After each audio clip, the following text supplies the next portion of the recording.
நீதிமன்றத்தில் என்ன விசாரணை என்று விசாரித்து ஏப்ரல் 20ஆம் தேதி முதற்கட்ட விசாரணை தொடங்கி நீதிமன்றம் தீர்ப்பு வழங்கும். நீதிமன்றத்தில் வாத பிரதிவாதங்கள் இருதரப்பு வைக்கப்படும். அது நீதிமன்ற முடிவுக்கு நீதிமன்ற தீர்ப்பு நம்ம போகவே இல்லை, போகவும் கூடாது.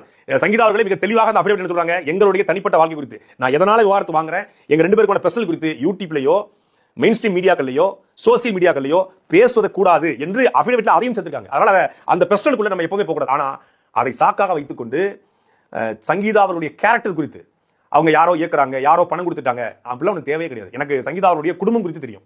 ஈழத்தமிழர்கள் எத்தனையோ உறவினர்கள் நம்ம சொல்லியிருக்காங்க. யாழ்ப்பாணத்தில் மிகப்பெரிய குடும்பம், லண்டன்ல நல்ல செட்டிலான குடும்பம், பணத்திலையும் பொருளாதாரத்திலையும் வசதி வாய்ப்பிலையும் அந்தஸ்திலையும் சாதாரண குடும்பம் கிடையாது, பெரிய குடும்பம் தான். அவங்களுக்கு பண தேவையும் பெரிய தேவையெல்லாம் கிடையாது. அவங்க வாழ்றதுக்கான பண தேவை அவங்களுக்கு இருக்கு. அந்த குடும்பம் அவங்க அண்ணன் தம்பி எல்லாம் பாத்துக்குவாங்க. அவ்வளவு வசதியான குடும்பம் தான். அப்ப அவங்களுக்கு பணத்தை வாங்கிட்டு விஜய்க்கு எதிராக நிக்கணும் அப்படின்னு அவசியம் கிடையாது. இவ்வளவு பெரிய புகழ் கொண்ட ஒரு நடிகன், இவ்வளவு பெரிய ரசிகர்கள் கூட்டம் கொண்டாடக்கூடிய ஒரு நடிகன், அவருக்காக சாகரன்னு சொல்லக்கூடிய ரசிகர்கள் கூடிய நடிகனை எந்த மனைவியாவது இருப்பாங்களா? எந்த மனைவியாவது அவருக்கு எதிராக நிற்பாங்களா? முதலமைச்சர் கனவுல இருக்க ஒருத்தர் நாளைக்கு அவர் முதலமைச்சர் ஆயிட்டாருன்னா அவங்க முதலமைச்சர் மனைவி அப்படிப்பட்ட ஒருத்தவங்க எதிர்ப்பாங்களா? அப்ப அதை தாண்டி காரணங்கள் இருக்கு. அதை நீதிமன்றம் பார்த்துக்கொள்ளும். தீர்ப்புகளை சமூக வலைதளங்களில் உட்கார்ந்து கொண்டு விஜய்க்கு எதிராகவோ இல்லை சங்கீதாவுக்கு எதிராகவோ எழுதுவது வன்மத்துடைய உச்சம், அயோக்கியத்தனத்துடைய உச்சம்.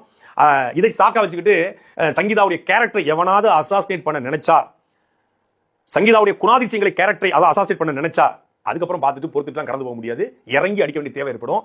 இப்போது மரியாதை கருதி கண்ணியம் கருதி ஒருத்தருடைய தனிப்பட்ட வாழ்க்கையை பேசக்கூடாது, மிக கண்ணியமாக இந்த விஷயத்தை அணுக நாங்கள் நினைக்கிறோம். ஆனா சங்கீதாவுடைய கேரக்டர் நீ மொத்தமா கேள்வியாக்கணும், இது கடைசி அம்ப எழுதிட்டாங்க, பணத்துக்கு விலை வாங்கிட்டாங்க. பின்னாடி ஏதோ ஒரு நிகழ்ச்சியில சங்கீதா அவர்கள் திமுக குடும்பத்தோட கனிமொழி பக்கத்தில் நிற்கிறாங்க, ஸ்டாலின் நிற்கிறாங்க, ஒரு புகைப்படம் வெளி வந்துச்சு பாத்தீங்களா அப்படின்றாங்க. அப்போ 2010 இருந்து 2020 வரைக்கும் பல்வேறு காலங்களில் ஸ்டாலின் அவர்கள் கூட, கலைஞர் அவர்கள் கூட, கனிமொழி அவர்கள் கூட விஜய் போய் நின்றுக்காரு. அப்ப அவரையும் அந்த குடும்பம் தான் இயக்குன்னு சொல்லலாமா? அவரையும் பெண் டீம் தான் இயக்குது, அவரும் பணத்தை வாங்கிட்டு தான் அரசியல் பண்ணான்னு சொல்லலாமா? ஒரு போட்டோ வச்சுக்கிட்டு எப்பறம் அவங்களால பேச முடியுது? முதல்ல வெக்கமா இல்ல உங்களுக்கு?